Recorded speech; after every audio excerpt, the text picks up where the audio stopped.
پر چونکہ ہمارے مکتب کا سالانہ جلسہ ہونے جا رہا ہے، قابل قدر علماء کرام ہمارے درمیان افروز ہے اور کچھ معزز سامعین تشریف فرمائے ہیں۔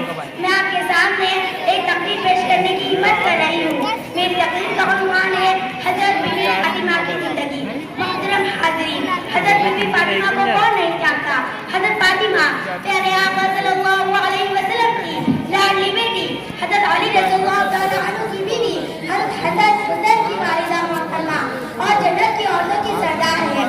محترم حاضرین جلسہ، اتنی ساری خوبیوں کے باوجود بھی حضرت فاطمہ کی زندگی نہایت سادہ تھی۔ اپنے گھر کے سارے کام خود اپنے ہاتھوں سے انجام دیتی۔ حضرت فاطمہ کے پاس کوئی خادم یا خادمہ نہیں تھی جو ان کے کاموں پر ان کی مددگار ہوتی۔ ایک مرتبہ حضور صلی اللہ علیہ وسلم کے پاس کچھ خادم آئے تو حضرت علی رضی اللہ تعالیٰ عنہ نے حضرت فاطمہ سے کہا، جا تم بھی ایک خادم مانگ لے آؤ، وہ تمہارے کاموں میں مدد کرے گا اور تمہارے کچھ کام آسان کر دے گا۔ حضرت فاطمہ حضور صلی اللہ علیہ وسلم کی خدمت میں گئی۔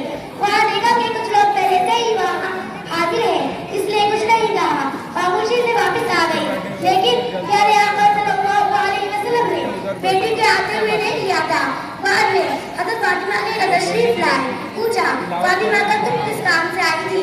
انہوں نے شرم کی وجہ سے کچھ نہیں کہا اور ان کے شوہر حضرت علی رضی اللہ تعالیٰ عنہ نے فرمایا، اے اللہ کے رسول صلی اللہ علیہ وسلم، حضرت فاطمہ کے پاس کوئی خادم یا خادمہ نہیں، گھر کا سارا کام یہ خود انجام دیتی ہے، اس لیے میں نے بھیجا تھا کہ آپ ان کو کوئی خادم دے دیں۔ حضور صلی اللہ علیہ وسلم نے فرمایا، فاطمہ اللہ سے ڈرتی رہو، نماز پڑھتی رہو اور اللہ کے احکام پورے کرتی رہو، اور رات کو جب سونے کے لیے بستر پر لیٹو تو 33 مرتبہ سبحان اللہ، 33 مرتبہ الحمدللہ اور 34 مرتبہ اللہ اکبر کیا کرو، یہ خادم سے بہتر ہے۔ حضرت فاطمہ نے یہ سن کر فرمایا، میں اللہ کے رسول کی تفسیر پر راضی ہوں۔ ہمارے گاؤں کے شہری کی یاد رکھ کر ریاض نے کیا کچھ فرمایا، جنوں کی طرح پوشاک چمکتی ہے مگر جنوں کی طرح پوشاک چمکتی ہے مگر ان میں کردار بھی سب کی طرح فاطمہ کی طرح۔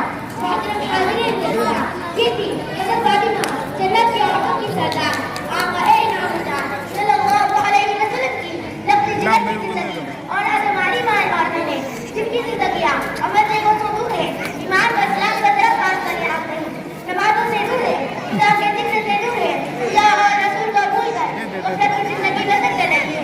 محترم حاضرین جلسہ، آج ہم اس بات لے کے اور تہذیب کی فکر کریں اور اسلام کے نام کو روشن کریں اور جہاں جائے وہاں اسلام کا نغمہ پیش کریں اور ان سے اخلاق اور اچھی مثال سے اپنا اور اپنے خاندان کا نام اونچا کریں۔ آخر میں ارشاد کے ذریعے انہیں اخراج عقیدت پیش کرتے ہوئے اپنی تقریر ختم کرتی ہوں کہ آتی رہی